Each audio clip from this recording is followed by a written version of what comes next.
दोस्तों नमस्कार। आज के इस वीडियो में हम आपसे कुछ अपने ही देश के, अपने ही राज्यों के और एक अपनी नागरिकता बोध पर कुछ बात करेंगे।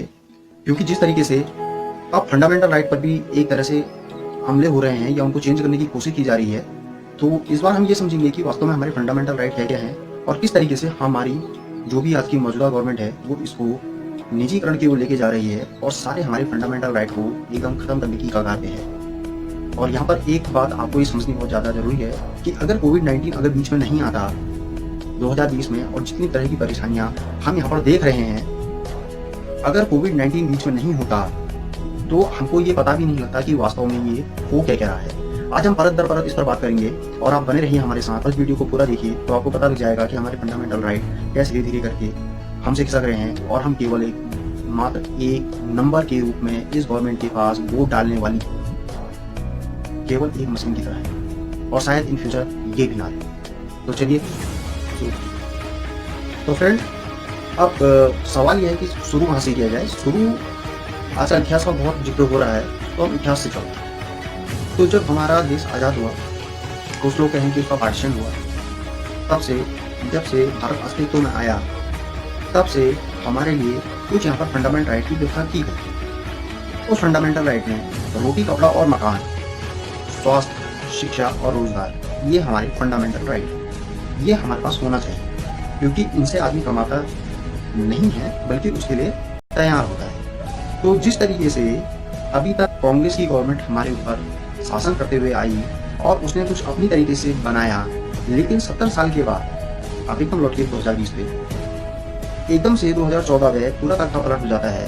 वो क्यों हो जाता है? क्योंकि हर आदमी कांग्रेस की इस नीतियों से परेशान हो गए, क्योंकि उन्होंने हर जगह रोटी, कपड़ा और मकान, शिक्षा और स्वास्थ्य और रोजगार, इन तीनों को प्रॉफिटेबल बनाया। और जैसे जैसे प्रॉफिटेबल बनते चले गए तो एक बार जनता ने आकर इनको हटा दिया। ठीक वैसा ही अब हमारे साथ दोबारा हुआ। ये सेकेंड फेज है, लेकिन सेकेंड फेज की थोड़ा सा बदकिस्मती कहिए या कुछ भी कहिए कि बीच में 2020 आ गया और इसमें कोविड-19 नाम की बीमारी आ गई, जिसके चलते कोविड-19 ने एक हमारे देश को नहीं पूरे विश्व को उसकी औकात फैला के रख दी। हर एक छोटे से छोटा आदमी और एक बड़े से बड़ा आदमी, यकीन मानिए, आज अपनी वास्तविक औकात पे है। तो धीरे धीरे करके अब हम अपने फंडामेंटल राइट पे बात करते हैं। रोटी, कपड़ा और मकान, कोविड-19 ने आपको दिखा दिया है, सारे न्यूज चैनल बोल रहे हैं ये चीजें, उनके आपको पता लग गई होगी कि हमारे रोटी, कपड़ा और मकान अभी भी 80% आदमियों के पास उनको पता ही नहीं। तो सरकार के दावे और सरकार जो काम करती है आप उससे डिफर कर सकते हैं। दूसरा, स्वास्थ्य, शिक्षा और रोजगार, इन तीन चीज को पकड़ के चलिए क्योंकि रोटी, कपड़ा और मकान इन तीनों से ही आता है। स्वास्थ्य की हालत कोविड-19 ने आपको दिखा दी कि हमारे देश में स्वास्थ्य की हालत क्या है और कैसे कैसे स्वास्थ्य में गिरावट होती चली जा रही है और उसके लिए हम कोई काम ही नहीं कर पा रहे। अब आ जाइए शिक्षा का प्राइवेटाइजेशन तो बहुत पहले से होता चला जा रहा है। सरकारी जितने भी हमारे तंत्र को ध्वस्त करके बड़े बड़े स्कूलों को स्टैब्लिश किया जा रहा है, जिसमें भारी से भारी फीस रखी जा रही है, जिसकी वजह से हमारे वहाँ का टीम का केवल 1% मास यहाँ पर हायर एजुकेशन के लिए जा सकता है। उसके बाद आ जाइए रोजगार पर। जब आपके पास शिक्षा और स्वास्थ्य अच्छा नहीं होगा तो आपके पास रोजगार कैसे?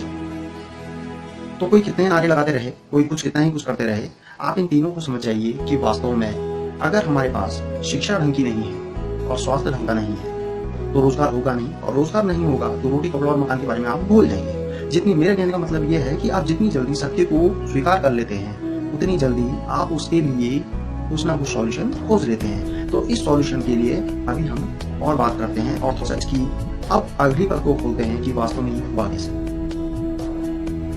तो चलिए, इसके बाद हम आपको इसके एक रोमांचक सफर पे ले चलते हैं कि आपको पता लगेगा कि जो पार्टी सत्ता पे आती है या जो लोग सत्ता पे जाते हैं वो वास्तव में ऐसे क्यों हो जाते हैं। पहले बीजेपी बड़ी अच्छी अच्छी बातें करती थी, अब सत्ता पे जाने के बाद वो ऐसी क्यों हो गई। कांग्रेस ने भी पहले बहुत अच्छी अच्छी बातें करी, उसके हिसाब से गया, लेकिन भ्रष्टाचार बहुत हद तक बढ़ गया क्योंकि मुनाफाखोरी को उन्होंने एक सिस्टम खोज निकाला कि हम यहाँ पर से कुछ इस तरीके से करें जिससे हमको पैसा मिले। हमारे सिस्टम मजबूत हो या ना हो, हमारी गवर्नमेंट के फंड में वो पैसा आते जाए और पर्सनली आदमी के खातों में भी पैसा आते जाए।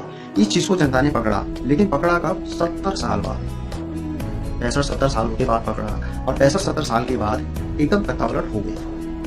उसी तरीके से जब तक बीजेपी अपना पूरा सिस्टम इस देश के ऊपर लगा दी तो सब कम से कम वही 50-60 साल तो होगा। और 50-60 साल के बाद जो गवर्नमेंट फिर आएगी वो आपसे एक सवाल कहेगी, क्या तब आपको अकल नहीं थी? आप समझते हैं इस चीज को कि वास्तव में ऐसा क्यों हुआ। जैसे कांग्रेस ने एक तरीका निकाला अपने मुनाफाखोरी का, वैसे ही बीजेपी ने भी एक तरीका निकाला अपने मुनाफाखोरी का, यानी कि करप्शन बंद कर दिया जाए, करप्शन को सिस्टम का एक हिस्सा बना दिया जाए। अब जो पक्के लोग होंगे उनकी अथॉरिटी बढ़ गई, बीजेपी की टॉप लेवल की अथॉरिटी बढ़ गई।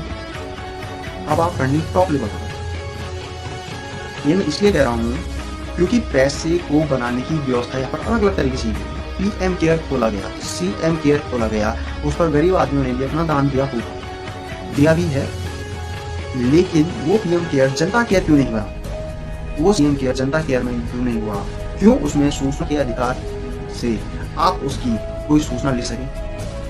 ऐसा भी कोई व्यवस्था नहीं है। तो उसके बाद एक दिमाग को लगाया गया, क्यों ना सब कुछ निजीकरण के हाथ में सौंप दिया जाए। सरकार किसकी?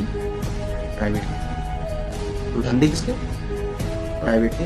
अब जब ये चीजें आपके साथ चलेगी और जब ये सारा निजीकरण होगा तो आपको क्या लगता है आपके फंडामेंटल राइट की सिक्योरिटी कौन देगी? कोई नहीं। अब जिसके पास पैसा होगा वो जिए। यानी कि पैसा एक आधारभूत ऐसी संरचना यहाँ पर बना दी गई है जिसकी वजह से हर परिवार से निकलने वाला बच्चा का सबसे बड़ा सपना पैसा होगा। आज उसको मैं आइंस्टाइन बनूंगा वो नहीं सोचेगा, मेरे को ये बनना है वो नहीं सोचेगा, वो सोचेगा मेरे को पैसा चाहिए, वो किसी भी रास्ते से आता है, उससे कोई किसी को फर्क नहीं पड़ता। पहले फर्क पड़ा करते थे, लोग अपने आइडियल बनाते थे, लेकिन अब कोई आइडियल नहीं बनाता। अब केवल पैसा पैसा पैसा। क्यों? क्योंकि जीने के लिए पैसा बहुत जरूरी है। अब जब कोविड-19 ने इतनी सारी चीजें आपको लाके दिखा के रख दी हैं तो आप सरकार से कैसे अपेक्षा कर सकते हैं कि ये सरकार हमारी सारी अपेक्षाओं को पूरी करेगी? और उसमें करना भी क्या होता है? हमारे ही पैसों को ऑर्गेनाइज रूप से हमारे ऊपर खर्च करना होता है। क्या वो ये कर पा रहे हैं? इसके लिए मैं आपको रिकमेंड करूंगा आप पुण्य प्रसून वाजपेयी को जरूर देखें, सुने उन्हें, क्योंकि जो डेटा वो निकाल के लाते हैं उस पर मैं उतनी मेहनत नहीं करता। लेकिन एक एक चीज के बारे में इस गवर्नमेंट ने धीरे धीरे करके सारी पीएसयू भेज दी है, सारी चीजें निजीकरण की हो जा रही हैं। जब निजीकरण हो जाएगा तब क्या होगा? मतलब बच्चे पर आप जवान जैसा अगर व्यवहार करेंगे, कहने का मतलब है डेवलप कंट्री में जैसी सिचुएशन है वैसे आप अंडर डेवलप कंट्री में वो सिचुएशन लागू करेंगे तो क्या होगा? आप 80 से 90% अनऑर्गेनाइज सेक्टर पे अगर आप निजीकरण का बोझ लाभ देंगे तो क्या होगा? वो अनऑर्गेनाइज सेक्टर इसलिए चल रहा है क्योंकि यहाँ पर अभी जिम्मेदारी कुछ सरकार की है, लेकिन सब कुछ निजीकरण हो जाएगा तो अनऑर्गेनाइज सेक्टर तो पूरी तरीके से मर जाएगा। जब अनऑर्गेनाइज सेक्टर मर जाएगा तो 89% जनता का क्या होगा? मैं बताता हूँ आपको उसका क्या हो रहा है। उसकी औकात है कि वो 5 किलो राशन में अपना महीना गुजारे।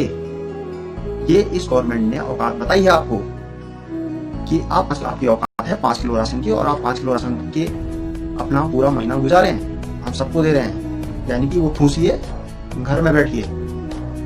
दूसरा, आपका 10,000 का 50,000 का खर्चा आने वाले इसमें तो आप कोई देगा नहीं, आने वाले समय में वही 1 लाख 2 लाख हो जाएंगे और फिर आप इस गवर्नमेंट के बदवा मजदूर होंगे। क्योंकि किसको क्या पता है कल के दिन में एसबीआई बिक जाए, आरबीआई भी प्राइवेटाइजेशन हो जाए, कौन जानता है? क्योंकि यहाँ गवर्नमेंट केवल मॉनिटर करना चाह रही है, बाकी और कुछ नहीं करना चाह रही।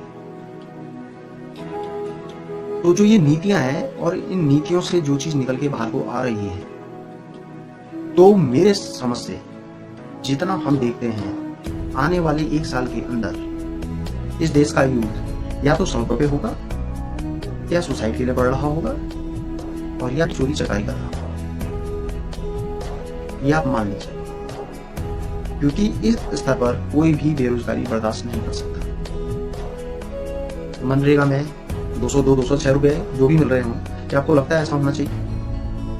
इतना तो गवर्नमेंट को इतना टैक्स आता है कि वो इनको इतना दे सकती है, लेकिन वास्तव में सबसे बड़ी बात है कि पैसा जा कहाँ रहा है इसकी जानकारी और सारी जानकारी किसी के पास है ही नहीं। सूचना के अधिकार का हनन होना शुरू हो चुका है और हो सकता है ये पूरी तरीके से बंद भी हो जाए। तो तब आप क्या करेंगे? ये आपको सोचना। मैं आपको इतना बता रहा हूँ कि कुल मिला के हिंदुस्तान में फंडामेंटल राइट जिसकी वजह से यहाँ पर 80-90% जनता जी रही थी, वो खत्म होने की कगार पे आ गए। अगर वो नहीं रहेंगे तो फिर आप क्या करेंगे? ये आपको सोचना है, आपकी अपनी ज़िंदगी है, ये सरकार भी आपकी है, वोट हमने भी मोदी को दिया था, लेकिन कोविड-19 ने ये जो सच्चाइयाँ मुँह के सामने ला के रखी हैं,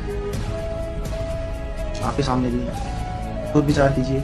और अगर फिर भी आपको वैसे ही संतुष्टि मिलती है, तो आपको आपका जीवन मुबारक, हमें अपना जीवन मुबारक, और इसी के साथ आपका बहुत-बहुत धन्यवाद।